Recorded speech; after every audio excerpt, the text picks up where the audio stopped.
Este ejemplar de fuerza tecnológica es conocido como Champ Car.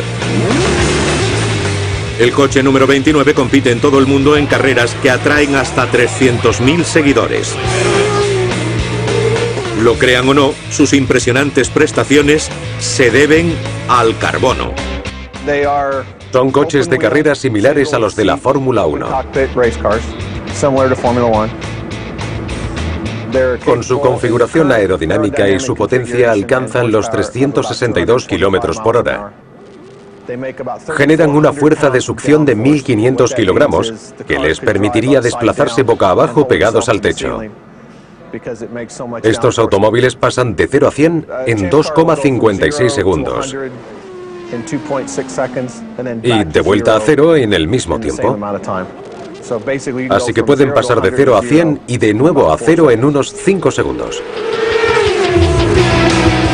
Para alcanzar velocidades de 362 km/h y tomar curvas cerradas a 265, necesita un motor de 750 caballos de potencia, neumáticos de alto rendimiento, un equipo obsesivo y un buen piloto. Pero es la carrocería lo que nos interesa. Está hecha de un material súper fuerte y ligero que ha revolucionado el mundo del automovilismo: la fibra de carbono. La fibra de carbono es una de las últimas encarnaciones de ese elemento tan sencillo, el carbono, que conforma la estructura de todos los seres vivos y ayuda a las máquinas a correr más rápido. La carrocería monocasco, los alerones traseros y delanteros, los paneles, el arnés de seguridad e incluso ciertos componentes del motor están hechos de un material de aspecto más bien frágil. No sé si se aprecia, pero casi todo está hecho de carbono. Hay poco de lo que vemos aquí que no esté hecho de ese material. ¿Por qué todos los coches de Fórmula 1, IndyCar y Champ Car están hechos de fibra de carbono? Es 10 veces más resistente que el acero y 3 veces más ligero en la mayoría de los casos. Esta es la cubierta del motor de un coche de carreras. Como se puede ver, es muy ligera y eso se debe al carbono. Cuando la victoria puede depender de una fracción de segundo, cada kilo cuenta. Y lo único más importante que la velocidad es la seguridad. Se utiliza fibra de carbono por su fuerza. El monocasco de fibra de carbono es muy seguro y gracias a él, los pilotos se libran de accidentes muy desagradables. La piloto Catherine Legge conoció el valor de la fibra de carbono de primera mano.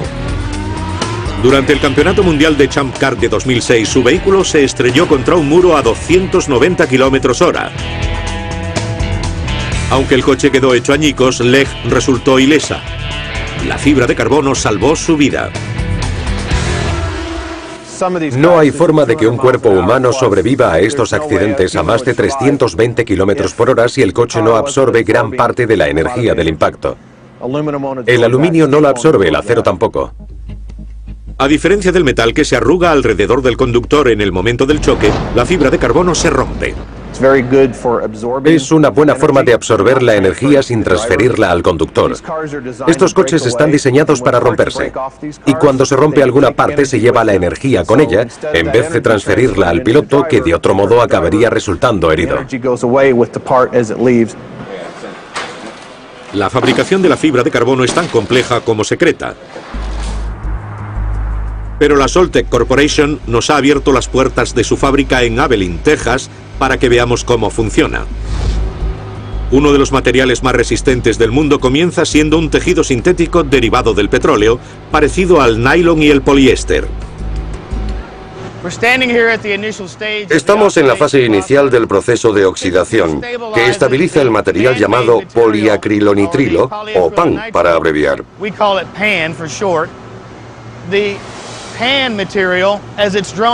Introducimos el pan en el primer horno de oxidación y a medida que empieza a cocerse, empieza a cambiar de color.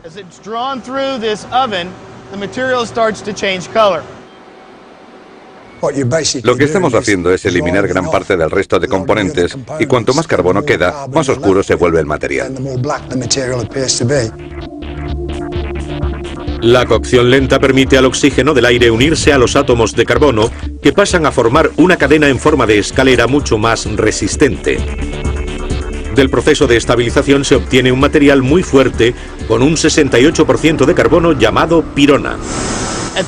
En esta etapa, el material se utiliza para crear el freno de un avión. Aunque el compuesto de pirona tenga resistencia suficiente para detener un avión, convertirlo en una fibra con un 100% de carbono requiere mucho más calor. Este es uno de los hornos de alta temperatura que completa la carbonización de la fibra. Tenemos un total de 5.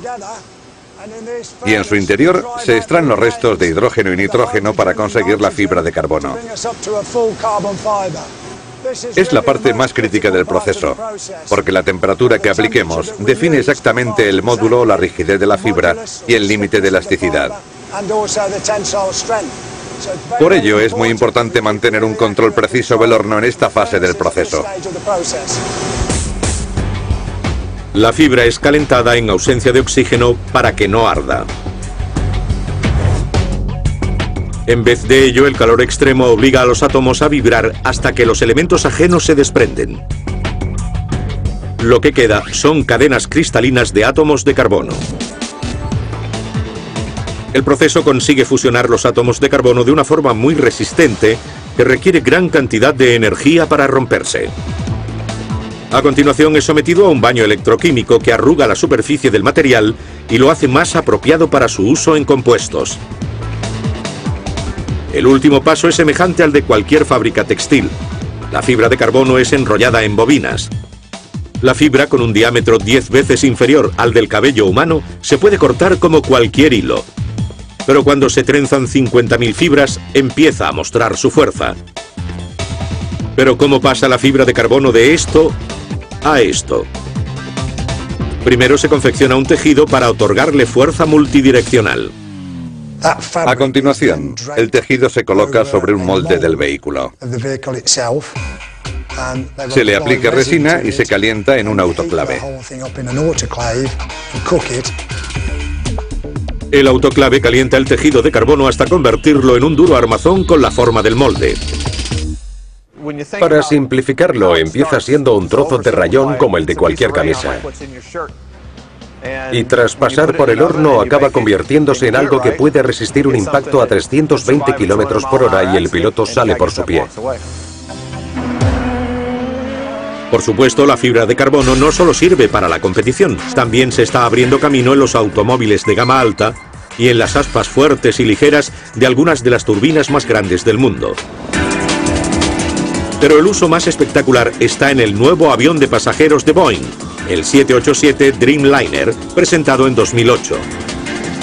El fuselaje y la estructura de las alas son casi por completo un compuesto reforzado de fibra de carbono.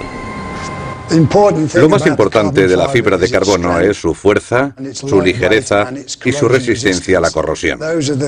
Esas son las tres características claves.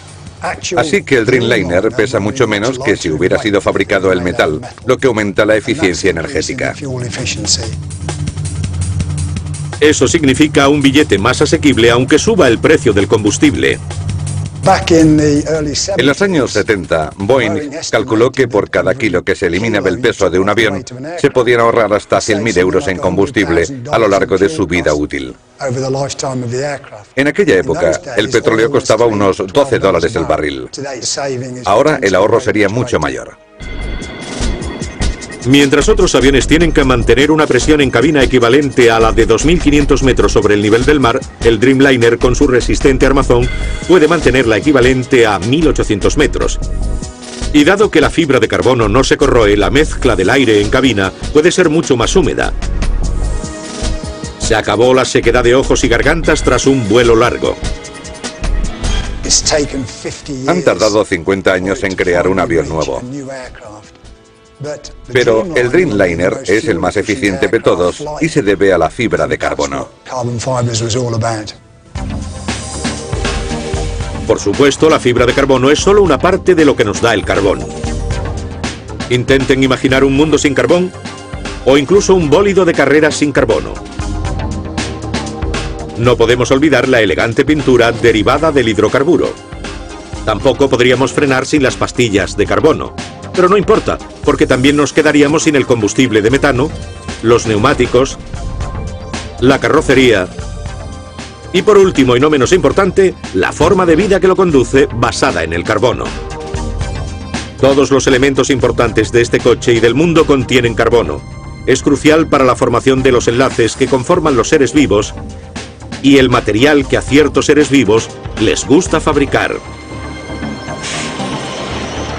El carbono es el elemento más abundante del universo y forma estructuras muy sólidas. Por supuesto, el hidrógeno, el oxígeno y el helio son más abundantes. Pero el carbono forma estructuras. De hecho, es un elemento único, casi mágico. La clave reside en la configuración y el tamaño del átomo de carbono. Lo que hace que el carbono sea tan versátil son dos cosas. La primera es la cantidad de electrones que tiene en la capa externa. Su valencia es 4. Y la segunda es que se encuentra en la primera fila de la tabla periódica de los elementos, lo que significa que es muy pequeño. El átomo de carbono se une a elementos mayores como metales, cediéndole sus electrones de valencia. Y a elementos más pequeños como los gases, ganándoles sus electrones. Como resultado, el carbono forma una enorme variedad de compuestos. Actualmente se conocen más de 10 millones de compuestos de carbono. El enlace más estable entre átomos de carbono se da en los diamantes, una trama cristalina de carbono puro. Los diamantes tienen una dureza extrema porque los átomos de carbono que contienen se han ido comprimiendo a lo largo de miles de millones de años hasta formar esa red entrecruzada tetraédrica. Este tipo de enlace entre los átomos convierte al diamante en un material extremadamente resistente. De hecho, es el material natural más duro conocido. El carbono, con su exclusiva capacidad de combinación, es también el componente esencial de todo ser vivo. De ahí la expresión forma de vida basada en el carbono. El carbono es el elemento químico ideal. Es lo suficientemente estable para crear el material de la vida y las reacciones con las que está relacionada, pero también es bastante inestable, de modo que no necesita mucha energía para esas reacciones químicas. Es esta combinación ideal de estabilidad y reactividad lo que convierte al carbono en la columna vertebral de todos los seres vivos. Gracias a su capacidad de adhesión, los azúcares simples se transforman en moléculas complejas como el ADN. Realmente es el elemento de la vida. La flora rica en carbono de la época prehistórica ha resultado ser nuestra principal fuente de energía. ¿Pero existe algún modo de quemarlo sin contribuir al calentamiento global? Planta de Antelope Valley, una central eléctrica de 110 metros de altura en Beulah, Dakota del Norte. Fundamentalmente se trata de una caldera gigantesca. Nos encontramos en el tejado de la unidad 1 de la planta de Antelope Valley. Al fondo está la unidad 2. Cuando fue diseñada a finales de los años 70, era la caldera más grande del mundo.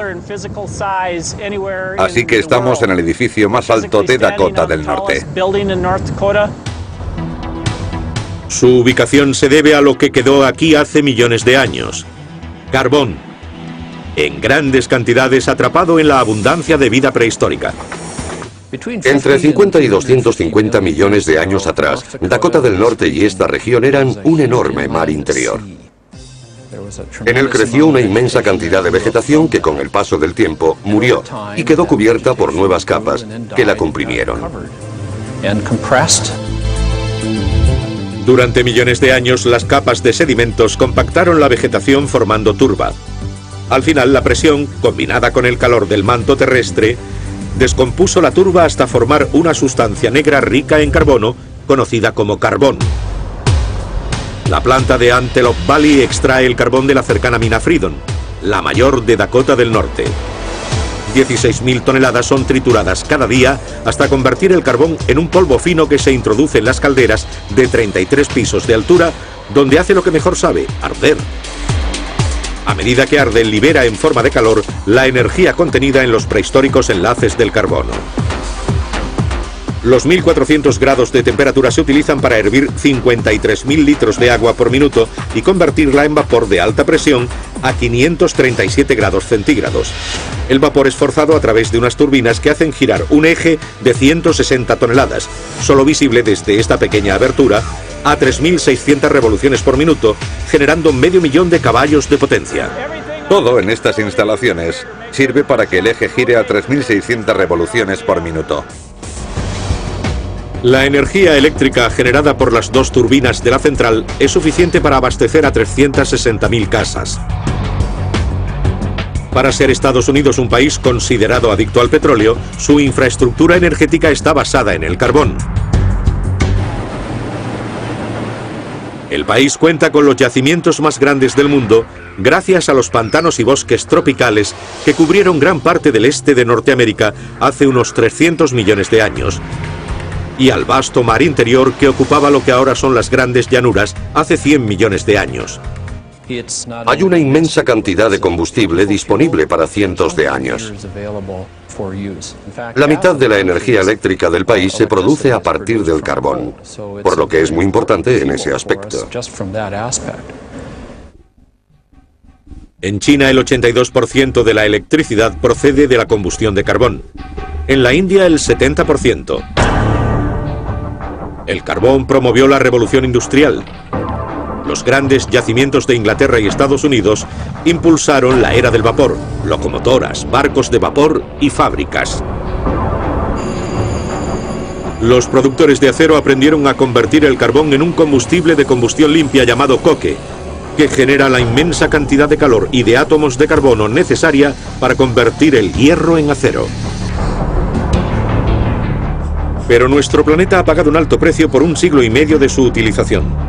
El carbón genera más contaminación por unidad de energía que cualquier otro combustible. Sus partículas más peligrosas incluyen mercurio, arsénico y dióxido de azufre. Y como el más rico en carbono de los combustibles fósiles, el carbón es el principal emisor de un gas de efecto invernadero, el dióxido de carbono, produciendo 1/3 del total de emisiones. Cuando quemamos algo, lo estamos combinando con oxígeno. Así que, cuando quemamos un material compuesto de carbono, lo estamos mezclando rápidamente con oxígeno. Así pues, obtenemos carbono y oxígeno juntos. Reducir las emisiones de CO2 producidas por el carbón puede ser una tarea enorme, pero no imposible. Junto a la central eléctrica de Antelope Valley se encuentra la planta de combustible sintético Great Plains, que utiliza una técnica innovadora conocida como gasificación del carbón. La gasificación del carbón es un proceso único.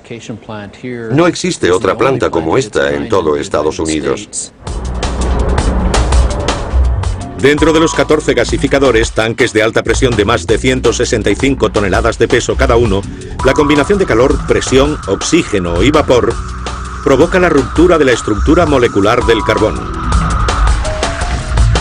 El hidrógeno y el carbono forman metano puro o gas natural. Y mientras que el producto principal, el metano, es canalizado para su utilización como combustible, otros compuestos, como el sulfato de amonio, son recogidos y empleados para hacer fertilizantes. Creo que lo mejor de esta planta es que es el sueño de todo químico. A diferencia de las centrales de combustión de carbón, que liberan una mezcla de gases, las de combustibles sintéticos pueden separar, capturar y condensar sus emisiones de dióxido de carbono. Esta corriente de gases de desecho es canalizada hasta yacimientos petrolíferos agotados de Canadá. Allí el CO2 es inyectado a muchos cientos de metros bajo la superficie en formaciones de rocas porosas que lo atrapan de forma permanente. El proceso se denomina aislamiento del CO2 y su tecnología apenas ha empezado a desarrollarse. Mientras tanto, las emisiones mundiales de dióxido de carbono aumentan cada año, en parte debido al incremento del uso del carbón. Pero también está en auge otra forma de energía basada en el carbono. En vez de fuentes de energía prehistóricas, las centrales aprovechan la capacidad de las plantas para consumir el dióxido de carbono del aire. Las plantas son las recicladoras de carbono de la biosfera. Sin ellas, la vida animal no sería posible, ya que éstas toman el dióxido de carbono de la atmósfera y utilizan la energía solar para fijarlo y convertirlo en parte de su estructura. La mayor parte de la estructura de una planta está formada por celulosa y hemicelulosa, complejas cadenas de azúcares que forman el resistente tejido fibroso que las mantiene erguidas. Durante 3 décadas un grupo de científicos ha trabajado para convertir esos azúcares celulosos en etanol, un combustible orgánico que se utiliza cada vez más en vehículos. A diferencia del etanol de maíz, que se produce a partir de la fermentación del grano, el etanol de celulosa procede de la fermentación de toda la planta, de cualquier planta. Lo mejor es que en el mundo abunda la celulosa. Hay cientos de miles de millones de toneladas. Lo peor es que la madre naturaleza diseñó las paredes celulares de las plantas, las moléculas de celulosa, y no resulta fácil descomponerlas en azúcares. Pero gracias a los avances tecnológicos, especialmente en el campo de los enzimas y otros compuestos capaces de descomponer la celulosa en azúcares fermentables, los científicos han dado con un modo de reemplazar un combustible fósil, el petróleo, con uno vivo, el etanol de celulosa. Este cuenta con muchas ventajas medioambientales. A diferencia del maíz, las plantas ricas en celulosa, como el mijo, prosperan en las tierras baldías y requieren pocos o ningún pesticida o fertilizante, que normalmente se obtienen de los combustibles fósiles. El resultado es que el etanol de celulosa tiene una tasa de retorno energético 10 veces superior a la del maíz. El mijo es nativo de Estados Unidos. Se cree que era una de las especies dominantes de las grandes llanuras cuando llegaron los colonos. Es una gramínea perenne, por lo que es muy buena a la hora de fijar el dióxido de carbono. Al ser una gramínea perenne, su raíz sigue segregando dióxido de carbono al suelo, incluso después de cosechar el tallo. Así que es cuestión de economía. La industria sigue bajando el precio de los enzimas y otras tecnologías desarrolladas, y los científicos predicen que en 10 o 15 años producirán etanol de celulosa por menos de 20 céntimos el litro. Si se hace bien y prestamos atención a la forma de desarrollar el sistema, podremos conseguir combustibles baratos que aporten muchos beneficios medioambientales. Para bien o para mal, la humanidad ha cambiado el paisaje y la atmósfera con los combustibles basados en el carbono. Pero para dejar huella utilizamos una herramienta de carbono muy diferente.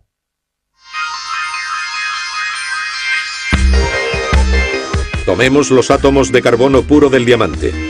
Cambiemos su rígida estructura de malla en una pila de láminas sueltas y habremos transformado uno de los materiales más duros del mundo en uno de los minerales más blandos del planeta, el grafito. Aquí tenemos grafito en su forma sólida. Como podemos ver, la superficie es muy plana y representa lo que sería la lámina superior, por así decirlo, de la capa de grafito. Y todas las capas que están debajo apenas están sujetas entre sí por esa fuerza intermolecular que se rompe fácilmente y permite el deslizamiento de las láminas. Cualquiera que haya utilizado grafito para abrir una cerradura atascada sabe que la estructura resbaladiza del mineral lo convierte en un buen lubricante industrial. Y mucho más, ya que puede soportar temperaturas muy elevadas. La industria del acero lo utiliza para lubricar estas puertas que tienen que abrirse y cerrarse continuamente. Lo utilizan en calderas y crisoles, en los frenos y los cojinetes. En la parte inferior de la lanzadera espacial, esas losetas que aíslan a la nave del calor durante las reentradas también están hechas de un producto de grafito. Pero el grafito se ha hecho famoso por su capacidad para dejar huella. En la fábrica de lápices General Pencil de Nueva Jersey, un grupo de fabricantes convierten el polvo de grafito y los bloques de madera de cedro en el instrumento de escritura más fiable del mundo. Seguimos siendo la fábrica de lápices más antiguas de Estados Unidos. La empresa es familiar y la sigue llevando la familia fundadora. Llevamos ya 100 años en este edificio.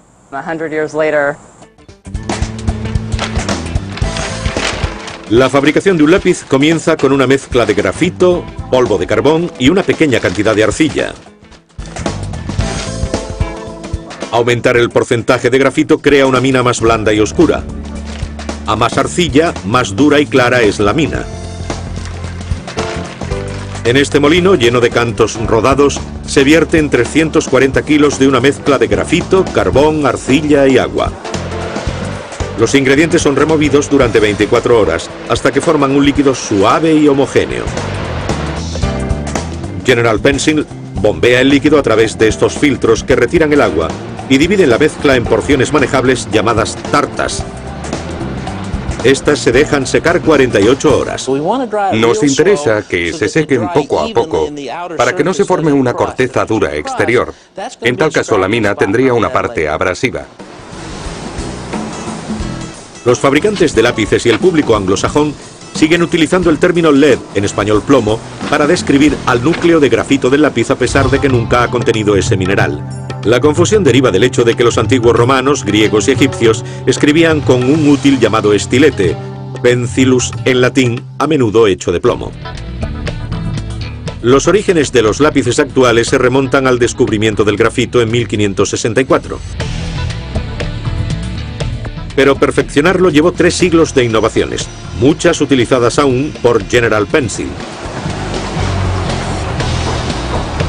Tras triturar de nuevo las tartas de carbón para obtener un polvo muy fino y volver a añadirle agua, la mezcla ya está lista para ser moldeada con la forma de la mina.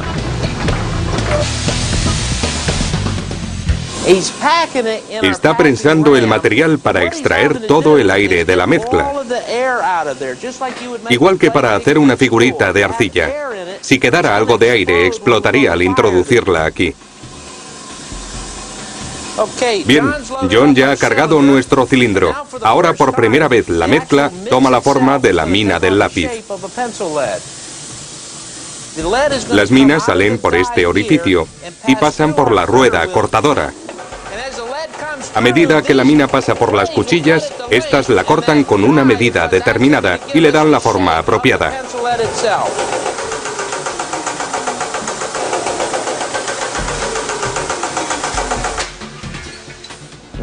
Una vez que se enfrían, las sacamos para que se sequen y las colocamos en unos recipientes que introducimos en un horno. Sobre el recipiente vertemos grafito en polvo, para asegurarnos de que no quede bajo las minas oxígeno que pueda quemarlas. Mientras el horno endurece las minas a 980 grados, en la zona de carpintería, el armazón de los lápices empieza a tomar forma. En primer lugar, una sierra hace 8 surcos en cada trozo de cedro. Utilizamos madera de cedro porque tiene un granulado muy fino y nos permite afilar bien los lápices. Por supuesto, a todo el mundo le encanta el olor de un lápiz recién afilado.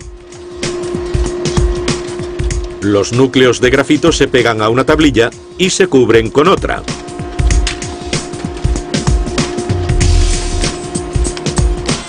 Una vez secas, las tablillas son cortadas en forma de lápices redondos o hexagonales. Hacemos lápices hexagonales y redondos. Tradicionalmente, los lápices hexagonales se hacían para que no cayeran rodando del pupitre. A continuación, los lápices son lijados, pintados y equipados con un elemento de metal llamado contera, que lleva la goma de borrar. También se les imprimen unas letras o números que indican el grado de dureza y su oscuridad. La escala HB. El 1 es el más blando. El 2 es blando y deja una buena marca oscura. El 3 es algo más duro y el 4 es extra duro. Los lápices del número 2 también dejan una marca fácil de leer por los escáneres ópticos. Por eso, desde los años 60, los estudiantes de Estados Unidos tenían que usarlos para hacer los test. El número 2 es solo una de las opciones de la amplia gama de variedades. Para obtener un trazo fino y ligero, un ingeniero debería utilizar un 5H. Un artista que necesite trazos más gruesos debería emplear un 8B. Una de las ventajas del lápiz sobre el bolígrafo es que con el simple hecho de presionar con la mano, se cambia la textura, la intensidad, la ligereza, el tono y la marca del trazo, algo que no se puede conseguir con un bolígrafo. El grafito actúa dejando un rastro de sí mismo. Pero otra forma de carbono no tiene igual a la hora de absorber otras sustancias y mantiene nuestro aire, nuestra agua e incluso nuestros pies limpios y frescos. En las colinas de Kentucky, junto a la frontera de Virginia Occidental, la Calgon Carbon Corporation produce una sustancia negra, granular y poco interesante que bien podría habernos salvado la vida. Es el elemento clave en máscaras antigas, antídotos contra el veneno, purificadores de aire, filtros de agua y cientos de productos más. Se conoce como carbón activado. El carbón tiene una gran capacidad de combinación. En el carbón activado esta capacidad se multiplica con la adición de poros microscópicos. Los poros internos dan al carbón activado una enorme superficie y lo convierten en el material más absorbente conocido por la humanidad. Una cucharada de carbón activado tiene una superficie de media hectárea. Y 1 gramo, el equivalente a un campo de fútbol. Con su capacidad para absorber productos químicos peligrosos, o sabores, olores y colores indeseables, el carbón activado podría ser el material más útil del mundo. Intento pensar en cuántas veces al día entra una persona en contacto con el carbón activado y me he cansado después de terminar el desayuno.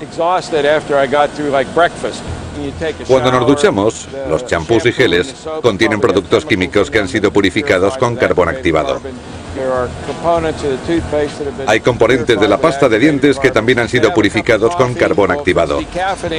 Si el café del desayuno es descafeinado, también se ha utilizado carbón activado en el proceso de descafeinización, igual que el agua depurada y el edulcorante. ¿Cómo se hace el carbón activado? En la central de Calgon, la fábrica de carbón activado granular más grande del mundo, todo comienza con unos gránulos de carbón bituminoso, una variedad dura baja en ceniza. Los gránulos son vertidos en un horno rotatorio de 35 metros. El propósito principal del horno es calentar las partículas de carbón de un modo estrictamente controlado, de forma que se desprenda toda la materia volátil que pueda tener adherida. Durante el proceso el carbón pasa de temperatura ambiente hasta 480 grados centígrados. El horneado produce un carbón puro que se introduce en la torre activadora. La torre de 27 metros es una especie de horno bastante complejo. Unos chorros de vapor y oxígeno alimentan una llama viva. El material es calentado hasta 550 o 580 grados centígrados en presencia del vapor. Lo que estamos viendo es el fogón del activador. El vapor penetra en las partículas de carbón abriendo millones de diminutos poros y creando canales que posteriormente sirven para absorber cualquier sustancia indeseable. El carbón, ahora ya activado, es enfriado, tamizado y cargado en contenedores, desde bolsas de 500 kilos hasta cisternas de 2 toneladas.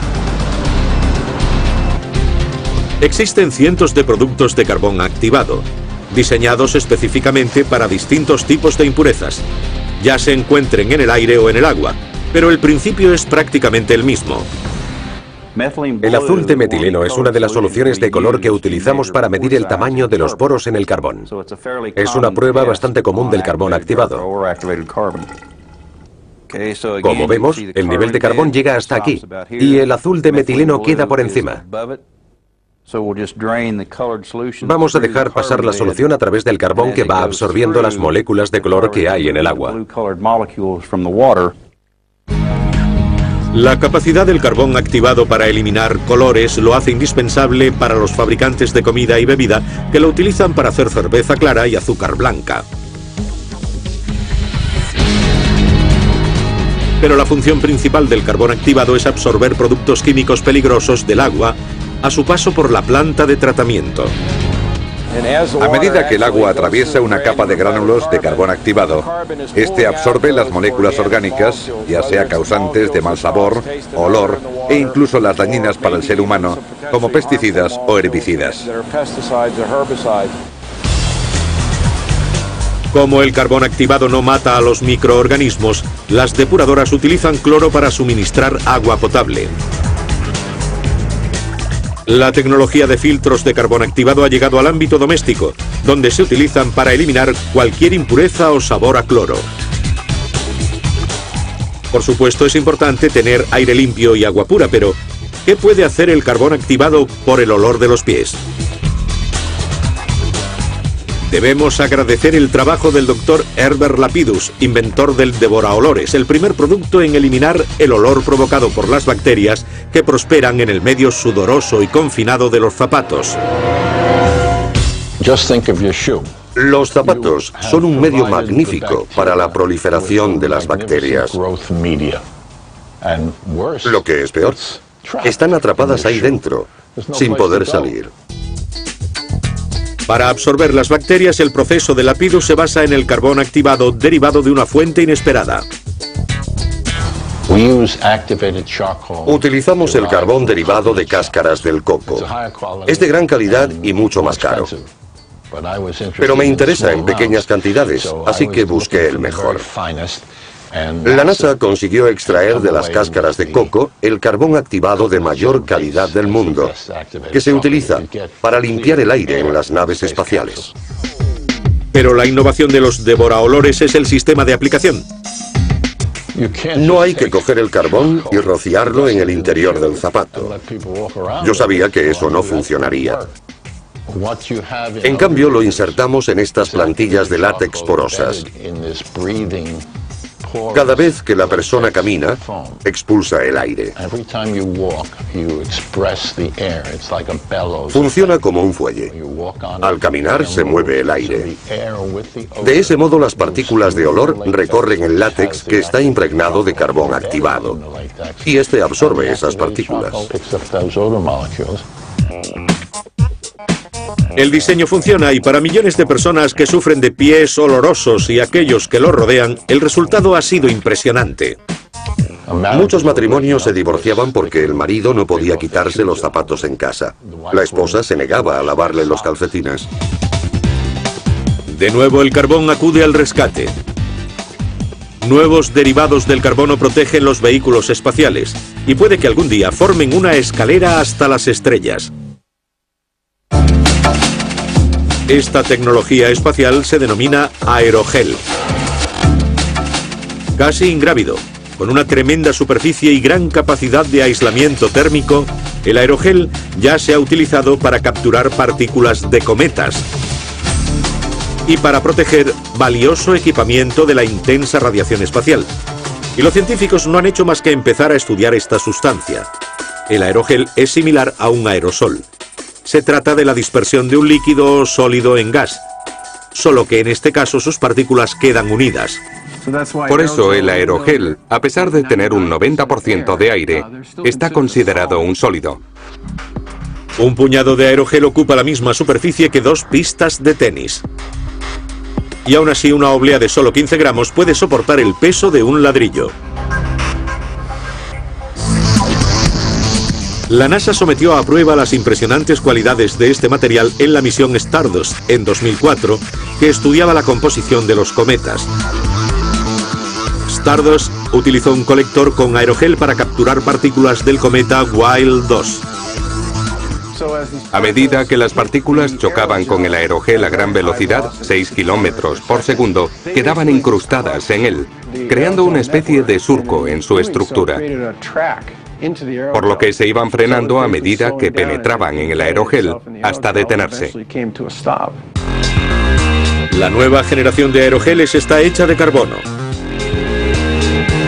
Los aerogeles de carbono comienzan siendo una mezcla de productos químicos orgánicos que se combinan con agua. Todos ellos reaccionan para formar un gel que tiene este aspecto. El gel es introducido en un horno de alta presión llamado autoclave que elimina cualquier otra sustancia, dejando solo el carbono puro. El aerogel de carbono presenta la misma porosidad que el sílice, pero aísla mejor del calor. Una oblea de aerogel de carbono que apenas pesa es capaz de hacer esto. Un aislamiento tan ligero lo convierte en el material ideal para proteger los vehículos de exploración que van a Marte de las radiaciones del espacio. Este tipo de material se utilizará en el vehículo de exploración de Marte que se enviará dentro de unos años. Los científicos planean desarrollar otra de las virtudes del carbono, la fuerza, para revolucionar los viajes espaciales, Actualmente solo hay una forma de escapar de la gravedad terrestre, pero los despegues impulsados por cohetes son caros, por no mencionar el peligro. Por ello se investiga una alternativa algo estrambótica conocida como el ascensor espacial. Consiste en un cable de 100.000 kilómetros de longitud, unido a la Tierra con un contrapeso en órbita geosíncrona, a más de 35.700 kilómetros.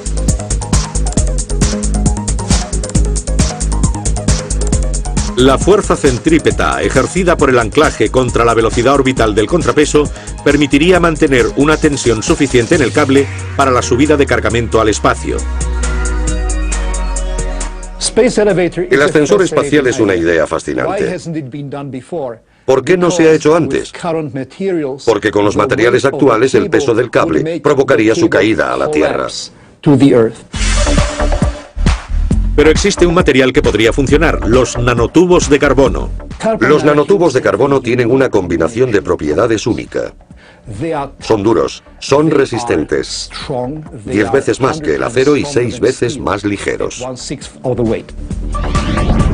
Los nanotubos de carbono son partículas de grafito nanométricas cuya estructura ha sido reforzada radicalmente. Si esto representa una capa de grafito, esto es un nanotubo de carbono. Las partículas están dispuestas en capas microscópicas, formando estructuras a gran escala.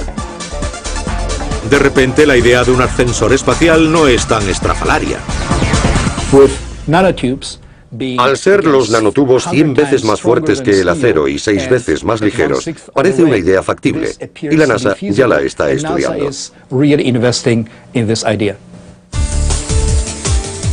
Y esa es solo una aplicación posible de los nanotubos. En los próximos años podrían prolongar la vida de las baterías de los aparatos electrónicos, hacer las veces de semiconductores a escala molecular en ordenadores más potentes y transformarse en un material biocompatible y súper resistente